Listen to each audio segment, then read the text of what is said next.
and welcome to People's Voice on VOP Television, where the stories that matter most take center stage as we continue to amplify your voices, concerns, stories, and perspectives of you and I, Nigerian citizens. I am Adefunke Jaisimi.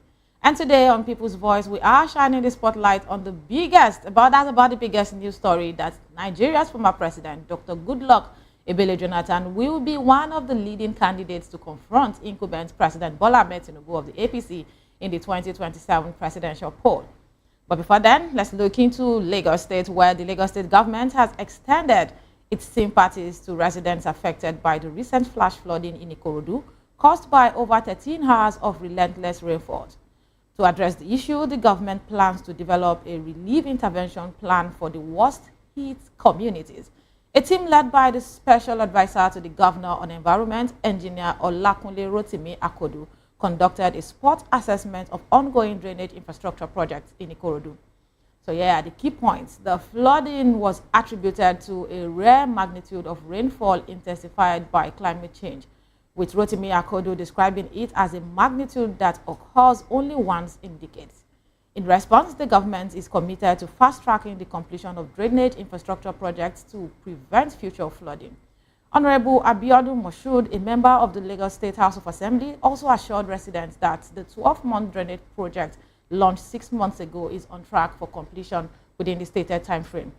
The project includes the construction of the Berigbe Road, Outfall Channel, and the Palm Avenue Collector Drainage Plan. Once completed, these projects are expected to offer a permanent solution to flooding in Ijede and surrounding communities. Talk about environmental responsibilities. Rotimi Akodu emphasized the importance of environmental responsibility, urging residents to refrain from dumping waste in drainage channels and obstructing infrastructure with unauthorized structures. Away from that story, let's look into more news stories with details with military operation in Zamfara State. The Nigerian Army Operations Fansan Yama conducted a successful airstrike on terrorists gathered for a wedding ceremony in Zamfara State, neutralizing at least 30 terrorists. The operation was based on credible intelligence, targeting a large assembly of terrorists from Katsina and Zamfara states, respectively. Troops of 1 brigade under Sector 2 OPFY launched a follow-up operation, successfully fighting through an ambush laid along the route to Yankuzo village. 4 terrorist collaborators from Kunchi Kalgo village in Tafe local government area were critically injured. The successful interdiction has brought widespread relief to residents of Yankuzo, Tafe, and neighboring communities who have suffered repeated terrorist harassment in recent times. So let's move away from that story and talk about recognition of excellence in Warri South Delta State, where the Warri South Council has awarded scholarships to 3 teenagers for their outstanding achievements. Ebule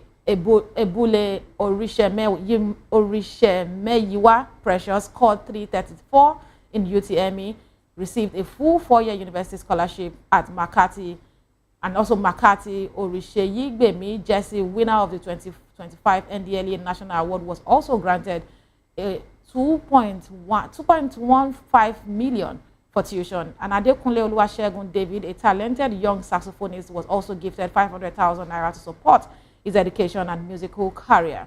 The council also recognized the volunteer teacher, Mr. Jolly Omatie, with a monthly stipend of 77,000 naira for his selfless service.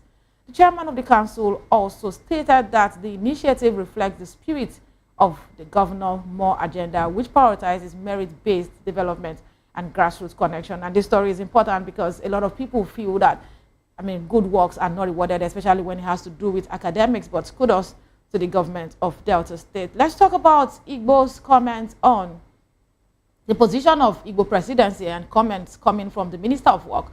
So report says that the Minister of Work, David Umahi, has remarked on the possibility of an Igbo presidency, saying that God would decide when it would be realized, fielding questions in Abuja. Umahi emphasized that politics is about dialogue and cooperation between regions. He said that politics is a question of dialogue. It's a question of you rub my back and I rub your back.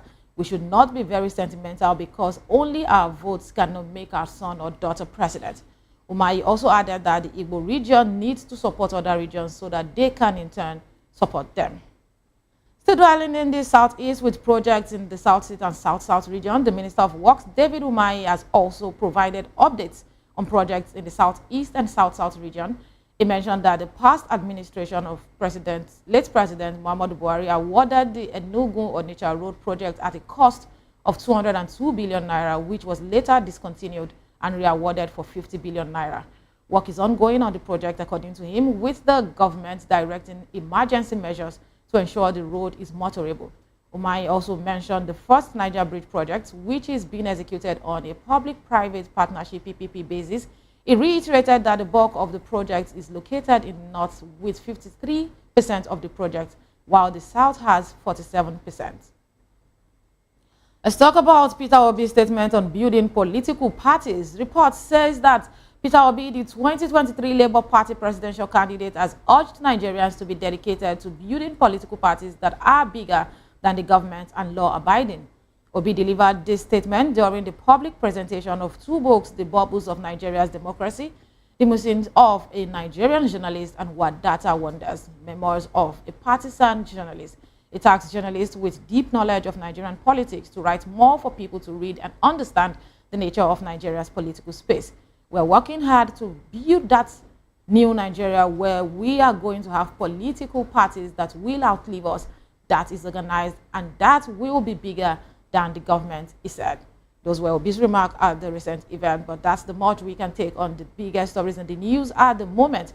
As we explore these stories and more, we want you to please be a part of the conversation by calling in or texting us on WhatsApp on 080-090-447-32605. 090-447-32605 is the number to call us via WhatsApp, and you can follow us on social media at VOP TV Live. You can also use the hashtag People's Voice on VOP TV, and on YouTube we have Voice of the People TV. Kindly hit the subscribe button, and together let's make our voices heard. That's all for now. We'll be back after this break to dive deeper into the rumored candidacy of former President Dr. Goodluck Jonathan ahead of the 2027 elections, contrary to his wife, Dame Patience Jonathan's earlier claim this year that she will be at the forefront of Tinubu's re-election campaign with the First Lady, Oluremi Tinubu, and the North's search for a one-term South candidate to prepare the North ahead of 2031. Please stay tuned.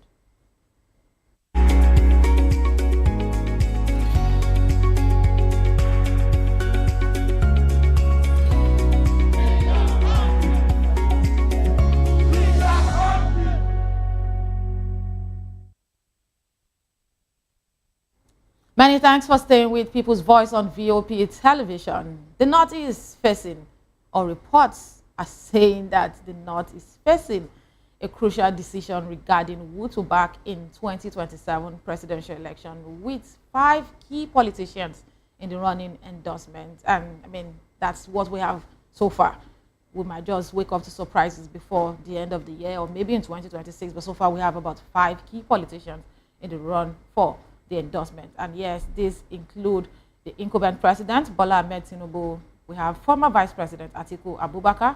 We have former President Goodluck Ebele Jonathan, former Anambra State Governor Peter Obi, and former Rivers State Governor Rotimi Amechi.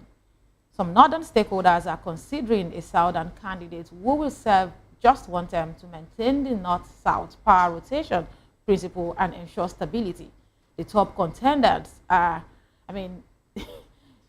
President Bola Ahmed Tinubu, and this is happening despite criticism for allegedly marginalizing the North. Tinubu's supporters are also arguing that his record surpasses what their own son, former President Muhammadu Buhari, did. Some northern leaders accused Tinubu of neglecting the region, but others, including governors and secretary to the government of the Federation, Senator George Akume, have pledged support for Bola Ahmed Tinubu. And yes, another person that we are looking at or considering due to the one-term expectation is former President Goodluck Jonathan. It's been in the news all day with speculations around Jonathan contesting in the 2027 election and being a northern candidate. But he has been gaining traction among northern power brokers due to his stable leadership and concession to Buhari in 2015. A lot of reports have said that Jonathan at the time could have not considered defeat at the time and could have caused more trouble in the nation. But he said that no blood, I mean, no Nigerian blood was what his ambition was not what the blood of any Nigerian citizen. But controversy still surrounds his eligibility to run due to the 2018 Constitution Amendment, which restricts any candidate that has been sworn in twice. And we all know what happened with Goodluck Ebele Jonathan having been vice president to late Yaradua, and upon the death of Yaradua, Goodluck Ebele Jonathan became the president, completed the 4-year tenure of that administration before winning the election in 2015. Well, there are other speculation because there are other candidates who maybe feels like the joker or the jackpot at this time is a one tenure promise. So there are other potential candidates, with Atiku Abubakar, a perennial presidential aspirant with significant northern support. Atiku recently left the PDP for the ADC and has promised to serve only one term if elected. We also see Peter Obi with a strong following and a pledge to serve just one term. Peter Obi remains a strong and viable option. However, his promise has raised doubts among some power brokers. But I mean, that's his promise, and his words should be respected. We also have Rotimi Amechi, who has also committed to a single term and has a strong presence, according to some analysts. He has a strong presence in the north due to infrastructure project, and he was 8-year Minister of Transportation, and a lot of people said he has an affiliation, having even become a titled man in the north. But with all of this, still, his chances might be complicated by Jonathan's reemergence and Obi's popularity. And of course, putting an Amechi beside Jonathan will really be, I don't want to call it a joke, but it's going to be a tough one for Amechi. But we'll continue to follow these stories and keep you updated. But these are some of the things the northern stakeholders are considering. The north prioritizes maintaining the power rotation principle, ensuring a southern president serves just one term to guarantee the region's turn in 2031. And this consideration puts Tinubu and Jonathan at the forefront. A lot of people have talked about the position of an Atiku Abubakar, where, I mean, arguments have been raised that only a northern candidate can unseat a southern candidate. But majority of the northern political elite are coming to say that if they have to stand by it's not written in any book of law, but stand by the north-south region zoning thing, then it should be respected, and they should give their support to a southern candidate that will be coming to spend just one term. That's a 4-year term. But it's never a one-man show on People's Voice. It's time to get better perspective, details, and conversations on these issues. I'm joined in the studio by Dr. Peter Anosike, VOP TV's senior analyst, to do justice to this conversation we'll be having this afternoon. Good afternoon, Doctor. How are you doing? Thank you for having me. All right, let me even start by asking you. You heard of the rumors of Jonathan interested in running in 2027. There were speculations after his visit to IBB.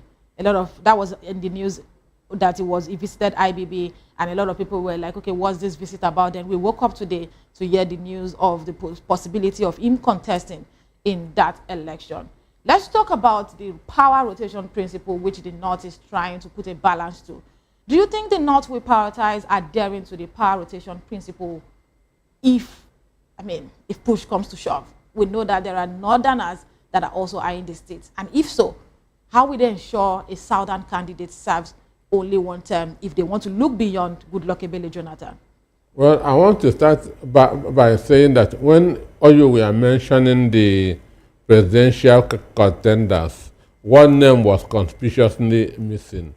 Omoyende Sowore. You did not mention him. He has not declared his intention for 2027. Running? Yes.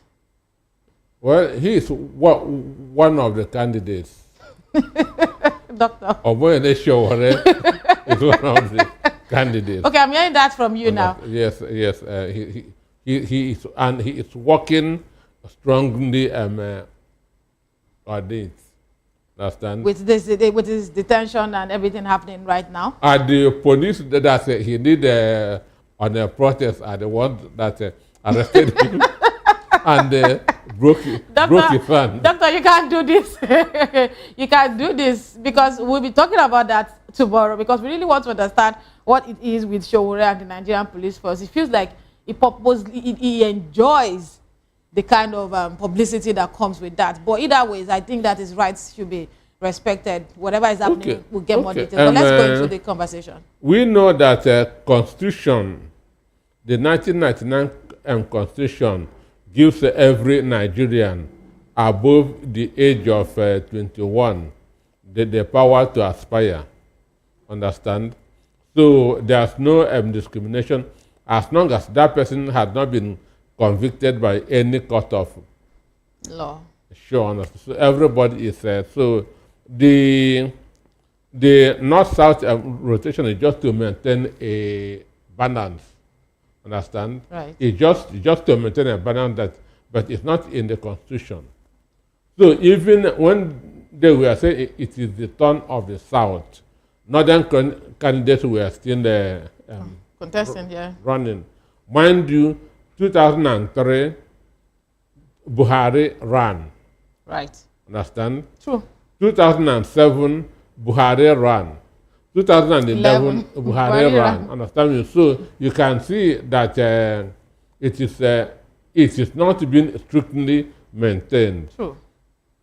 But for me, I don't. But and it is for the purpose of justice, equity, and justice, so that no section of the country will be complaining of being neglected, marginalized, or whatever. So, but I don't want to believe the rumor that Jonathan wants to run. why don't you want to believe a rumor? The rumor. Jonathan is not a courageous person. So I don't want to agree that he wants to put himself, because between June 2014 and when he handed it over in 2015, in May 2015, he was on a hot seat. Right. Understand? A lot of things, that is the security briefings he was getting. He was praying, let the time come, let him just go and rest quietly. Understand me? Okay. So that he now wants to run, and if you see him now, he's looking more robust, happier, relaxed than before. So I don't see him running. And what President Jonathan said that Tinubu supported them in 2011 is true.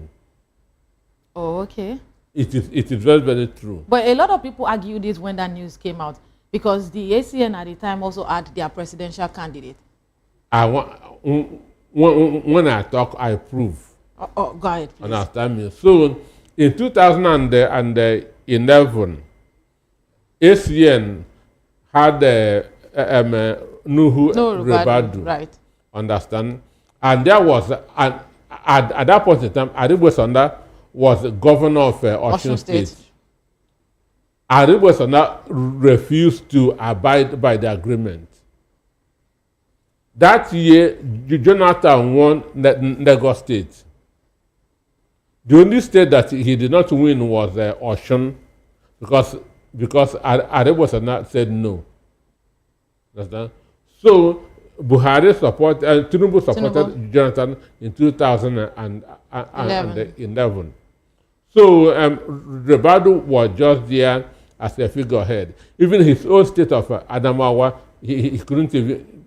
Jonathan still win Adamawa State. So it is not a serious candidate then. Tinubu did not support Rebadu in 2011. Not even because of good luck, Jonathan. But let's talk about candidates' credibility, because it looks like the politics of 2027, it began a long time ago. How will they not evaluate the credibility and trustworthiness of each candidate, particularly in the light of promises to serve one term? Let's take it back to Goodluck Ebele Jonathan before 2011. He said he was going to use one term. He was going to spend one term.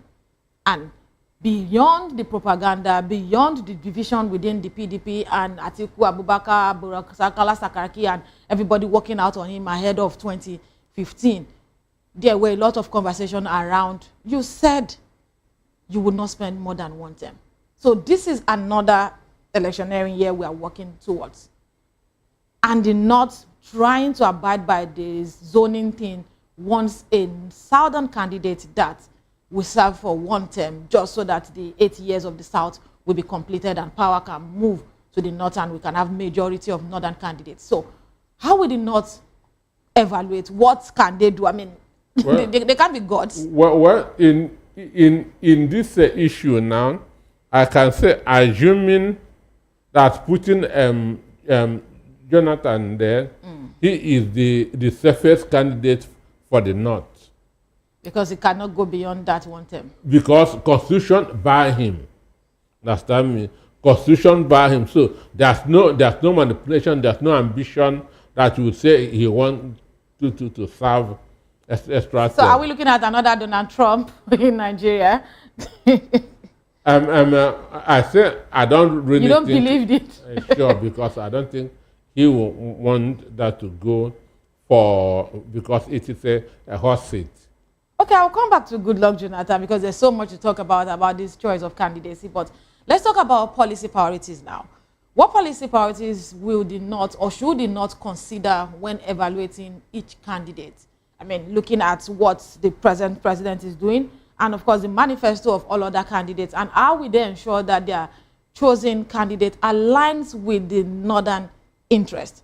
Because one part of the North is saying... What is the northern interest? That's what I'm going to. Because one part of the North is saying that we are marginalized.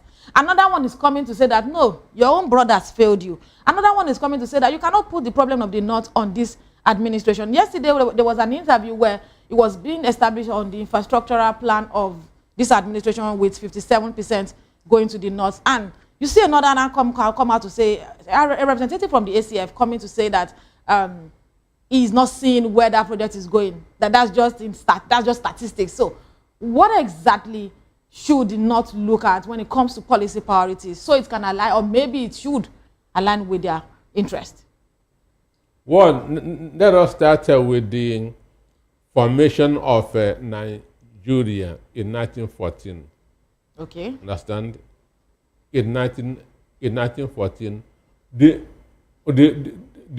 reason why Nord-Nugard decided to merge Northern Protectorate and Southern Protectorate is just for economic reasons, to balance his book. Not really that he wants us to be a country. Understand? No, on a serious note, not that he wants us to be a country. He was... Why Nigeria is a country today is because of 500 pounds. That's the reason why Nigeria is a country. 500 pounds. 500 pounds. It was 500. I'm talking seriously. It is 500 pounds that made Nord-Nugard to merge North and South. He was running a deficit in the North, had a profit in the South. Understand? A deficit of 500 pounds in the North. Then it was Niger Royal Company, understand? So he felt that since he's running profit in the South, if he merge North and South, he can now... The profit and the deficit will cancel each other. Understand? So that was the only reason why he made... So just 500 pounds that made us a country. Not because we love ourselves, understand me? So and that's why he put that clause there. After 100 years, if we cannot live together, we should go our individual ways. Understand? Interesting. So this is history. Okay, from there now, but because it was on the South that fought for independence, it was the South. North did not give them problem at all. So that's why they rigged the 1959 election, 1959 census to favor the North. Understand? Okay. So they gave them power. So see, they gave them power, and we are promoting them in the civil service and in the army, so that they will continue to rule. So what's the region's interest? What's the region's interest? You know, that's how that word "born to rule" came about. Born to rule, which is the motto of Sokoto, that they were born to rule. But that was really what the British wanted as a compensation for not fighting against them during independence. So they have been having power, but without knowing what to do with that power. Power is for you to better the life of your own people. You have been having power, but you are still the poorest in the country. So which means that power is now just for the few. The Arewa, the ACF have said that word is disrespect. It's disrespectful to the North when that word comes out that there are poor people in different parts of Nigeria. No, even if there are 7, there will still be poor people. Understand? But the truth is that Nigeria is being called the poverty capital of the world is not because of the South. It's in the North. Okay, so with this policy priority, you've not still answered my question. What do you think the North really wants? Because what exactly should they be considering in the candidates?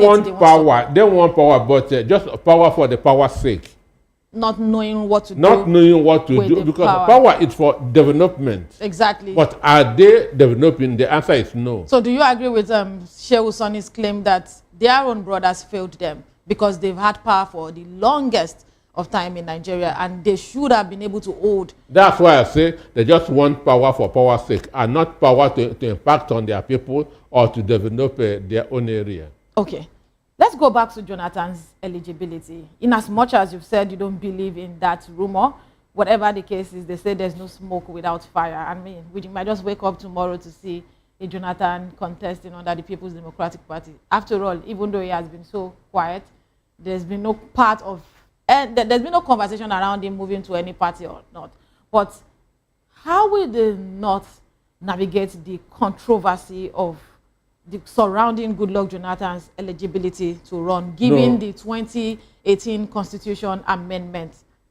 No, it doesn't concern him because he has been elected just once. So the clause of swearing in twice? No, he has been elected. Go and read that part of the Constitution very well. I get what you're saying. He has been the only clause they've raised. That's why I'm just highlighting it, pointing it out to you, that he was sworn in twice. Go and read that Constitution. Say he had been elected once. Understand me? Okay. He has been elected once. Just like I was on a program the other day, somebody was asking, can Atiku Abubakar still be vice president after being vice president for 2 times? I think he can even be vice president for 20 times. Understand? Why? Our Constitution did not focus on the vice president. So understand me? But there are always 2 people that wins that ticket. No. There's no president without a vice president. The Constitution talks about the president. Until proven otherwise, until Jonathan is declared their candidate and wins the election, then we see court cases, then we start getting different interpretations to what the Constitution says. The Constitution said you cannot be sworn in twice. That's after an election. Understand me? People. He took over from Yar'Adua in 2009, isn't it? 2000, because Yar'Adua was there for 2 years. 2 years, yes. So he took over. 2007 to 2009. He took over from vice president to the president. He was not elected in 2007. So if Constitution bars him, he would not have contested in 2015. Understand me? If the Constitution has barred him, he would not have contested in 2015. So that's what is happening in the United States now, because their Constitution says 2 terms. Understand? So the only way Donald Trump can continue in 2029 is, he has already said it, that J.D. Vance can contest. Understand? He will become his vice. When they win, J.D. Vance will resign. Okay. He will now become president. So he was not elected. Okay, we'll keep our fingers crossed. I totally understand that part of if there was an issue, he wouldn't have contested in 2015. But he wouldn't have whatever contested. the case is, let's talk about, I mean, we've spoken about Jonathan, who has just 4 years if the opportunity is accepted. But let's talk about Tinubu's record, who also has just 4 years to use if he's going to be re-elected. How do you think the North will assess Tinubu's record, including all the allegations around marginalization of the North and what they expect from Tinubu in that region? How will it impact their decision? For me, the North has this entitlement mindset. Understand? Right. They have this entitlement mindset that they own this country. Therefore, decisions should be coming from them. They should be having the best of everything. Understand? Because you cannot be there for 8 years, then somebody else coming under 1 year, you start to complain. Understand? I'm not happy with it. So when they are talking about a bad road, decayed infrastructure, your own person was there for 8 years. So now they are judging 10 years and removing Buhari's 8 years because they are talking about how the APC has been in government for 10 years. That's what Nigerians are saying. But for the North, it's about Tinubu's 2 years. So what I'm saying, if Buhari had indeed built infrastructure in the North, there's no way it would have spoiled within 2 years. Understand me? Right. Which means Buhari did not do anything for them. And when Buhari was misruling, they all kept mute. Maybe the infrastructure was not enough. There was the rail line at the time. There was infrastructure in Daura. There were a bit of things, but maybe it wasn't enough. Maybe they wanted more. They wanted more. So from what Sheikh Hussain said, the North are their own problems. The North are their own problems. And because they feel that they made the Tinubu president, they should have the lion's share of Tinubu's presidency. Sure, understand? That Tinubu should be going to maybe that to Southern or to Emir. What do you want me to do? All right. Thank you very much for that response, Doctor. Okay, we have a call. Let's take this call before we go on a break. Hello, good afternoon, and welcome to People's Voice.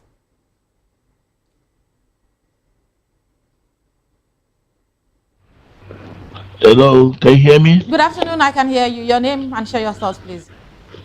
This is Tony from Chicago. Tony from Chicago, please go ahead. Mr. Anosika, I greet you. Dr. Anosika. Yes, Dr. Anosika, sorry. Dr. Anosika, on the issue about Jonathan, I understood where the lady is coming from. The law. Because if you remember in our last election, and totally mean different thing in the law. When Jonathan will come in now, if he wins, they might find that he has sworn in twice as a president. He will not take it again. That's done. The Nigerian judiciary is something you cannot bend your neck on. They can twist it. That's why don't be surprised whenever he's coming. If he wins, the law will change. That election might not turn to be sworn in as a president. Remember, he was sworn in when Yar'Adua died to God the president, and then sworn in when he wins. So the law can change if you know what happened when and it turned to become a different issue, an issue about Abuja. Thank you so much. All right, thank you very much, Mr. Tony. Thank you for your call. So, Doctor, the guest was responding to your claim on Goodluck Ebele Jonathan's re-election potential, and he said that he quite understand my position on the law because a lot of interpretation happened following the last election with the Abuja drama. So he's saying that Jonathan might win the election and we start getting different interpretations. So the system is, we know what the system is, and that's what he was talking about. Thank you so much for calling, but we need to go on a break now, Doctor. When we return, we'll come to talk about the recent West African Senior School Certificate Examination results, which has sparked widespread outrage, with only 38.3% students securing credit passes in 5 subjects, including English and mathematics. Please stay tuned.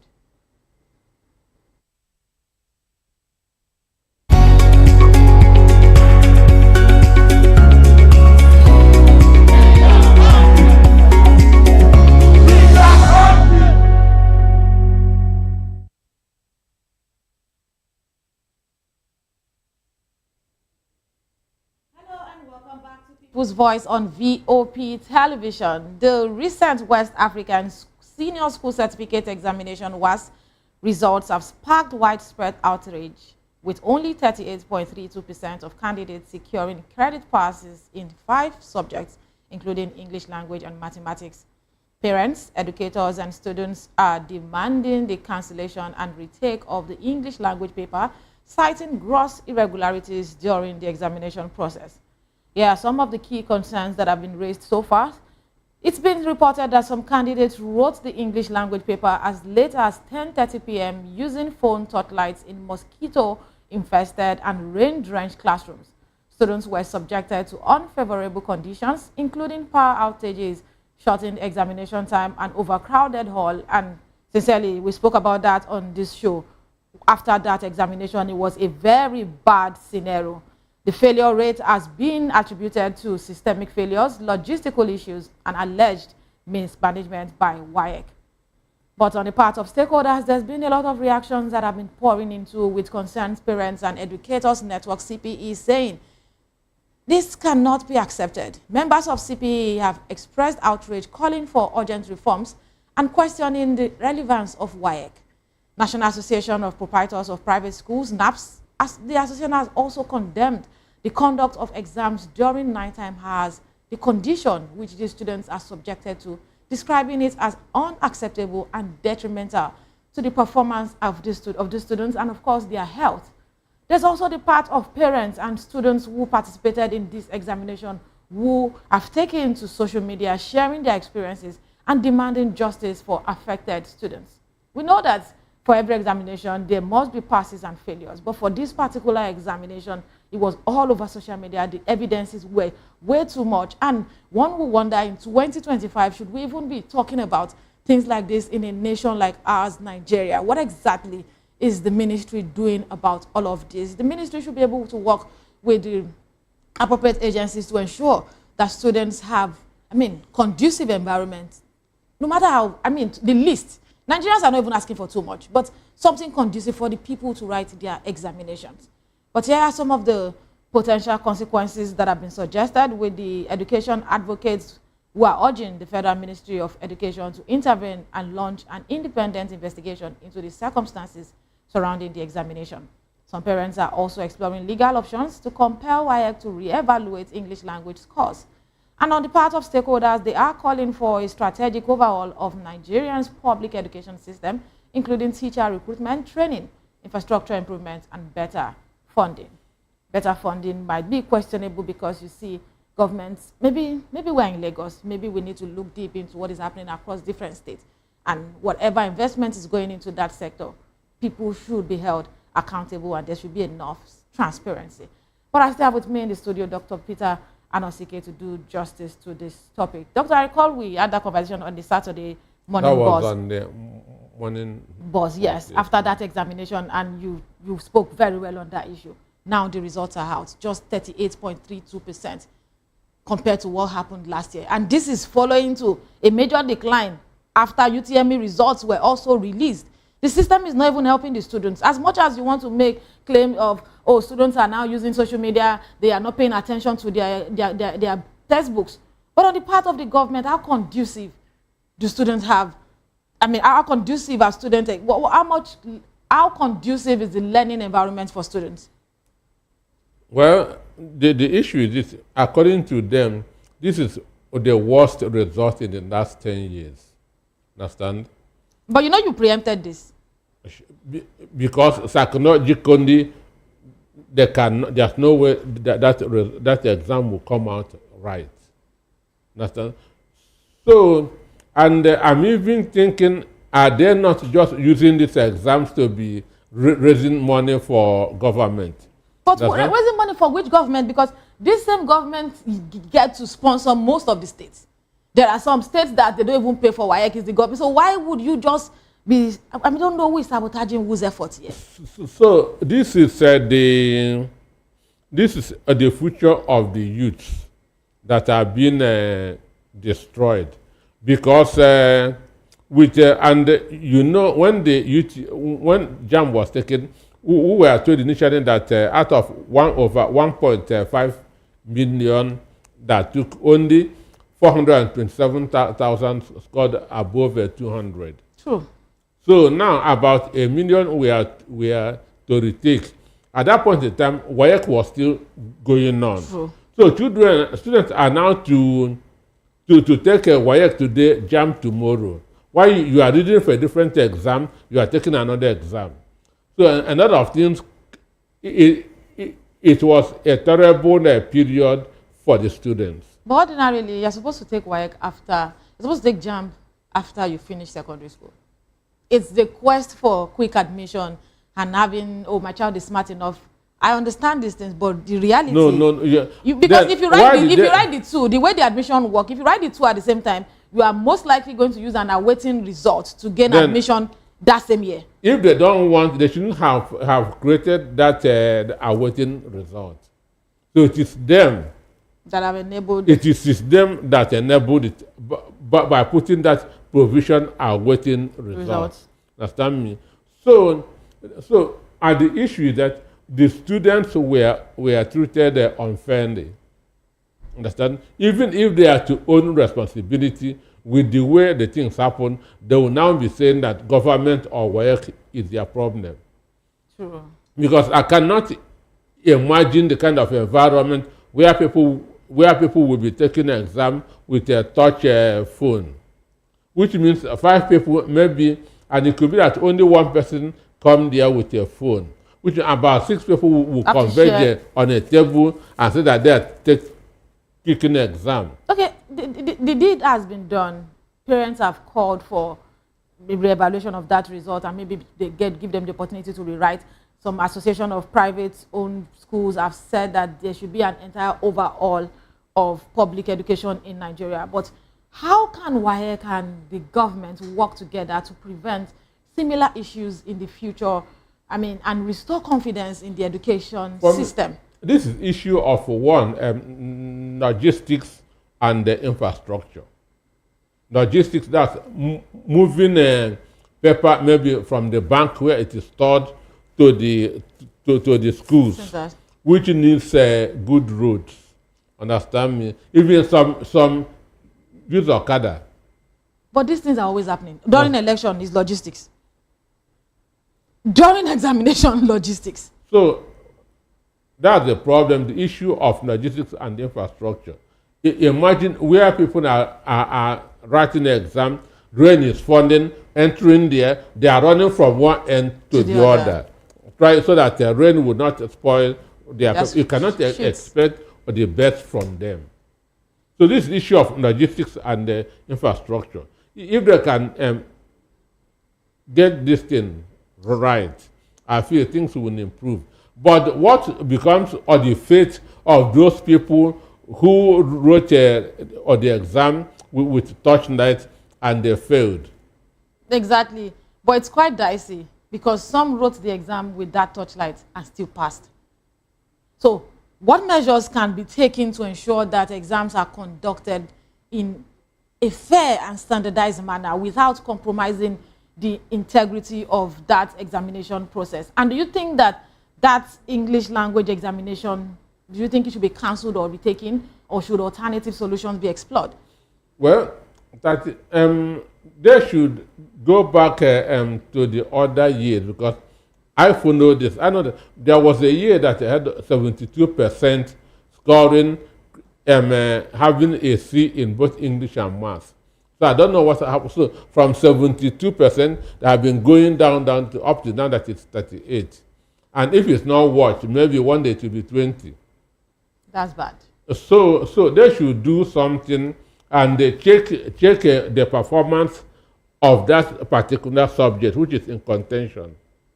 So if they feel, because it's compulsory subject to enter the university. You can't do anything without English language.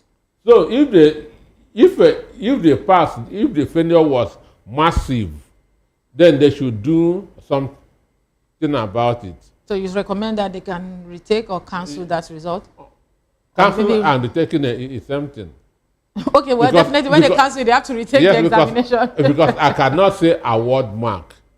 Definitely. I cannot say award mark. So this feels like a loss to the students that participated in this year's examination. But Like I said, you've not answered that question around measures that can be taken to ensure that exams are conducted in logistics. Oh, okay. That's logistics. If transport system is made available, just like if you are monitoring an election by 7 in the morning, converge at INEC here with your vehicle. Well, some of the vehicles do break down on the way. Yes, so I'm a living testimony from Agbaru. From Orokpa to Agbaru in 2011. I have a story to share, but that's not the case. What's your final thoughts or your take on the show, Doctor, so we can wrap up the conversation? Me, there's no way we can get our education right with what is happening at the moment. There should be an overhaul. There should be more seriousness. Government should spend more on education and that's infrastructure. Understand me? Yeah, the infrastructure, so that, logistics, and all. This thing shouldn't continue this way in the country. All right, thank you very much, Dr. Peter Anosike, for doing justice to the two topics we discussed today. That's the much we can take on People's Voice today. It's important that government takes measures that can ensure fair and standardized manner in terms of the atmosphere in which students are even attending lectures, let alone examination at the end of the day. But that's how we draw the curtain on the show today. My name is Adefunke Jayesimi, and I strongly believe in this project, Nigeria. Nigeria will be great again. Good afternoon.